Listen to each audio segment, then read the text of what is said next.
इस वक्त की सबसे बड़ी खबर आ रही है, डोनाल्ड ट्रंप ने अमेरिका का राष्ट्रपति चुनाव जीतते ही अपने वादों पर अमल करना शुरू कर दिया है।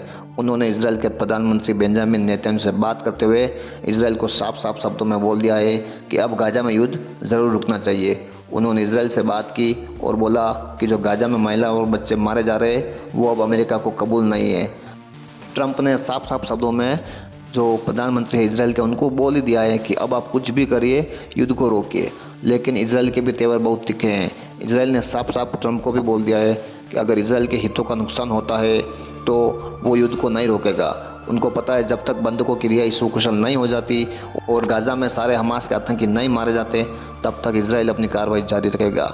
आखिरकार देखना है कि आने वाले समय में ट्रंप और इजराइल के बीच में मतभेद उभरते हैं या फिर ये युद्ध रुक जाता है, क्योंकि ट्रंप ने राष्ट्रपति चुनाव में वादा किया था कि वो राष्ट्रपति बनते हैं तो उनका सबसे पहला कार्य होगा युद्ध को रोकना।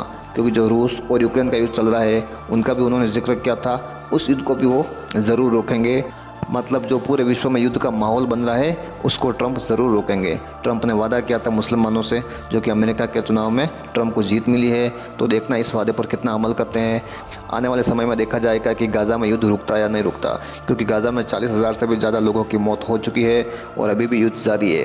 ट्रंप ने इजराइल के प्रधानमंत्री को साफ साफ बोल दिया है, आप कुछ भी करिए, किसी भी कीमत पर गाज़ा में महिलाओं और बच्चों की हत्याएं रोकिए, क्योंकि अब आतंकवादी कम मर रहे हैं और महिलाएं और बच्चे ज़्यादा मर रहे हैं। ट्रंप की इस बात पर इजराइल पर कितना फ़र्क पड़ेगा ये तो वक्त ही बताएगा। लेकिन जो फिलहाल ट्रंप ने बोला है उस पर देखना है इजराइल कितना अमल करता है, क्योंकि इजराइल ने भी बहुत बार अमेरिका के कहने पर युद्ध रोकने की कोशिश की थी, लेकिन ये युद्ध नहीं रोक पाया और हज़ारों लोगों की मौत इस युद्ध में हो चुकी है।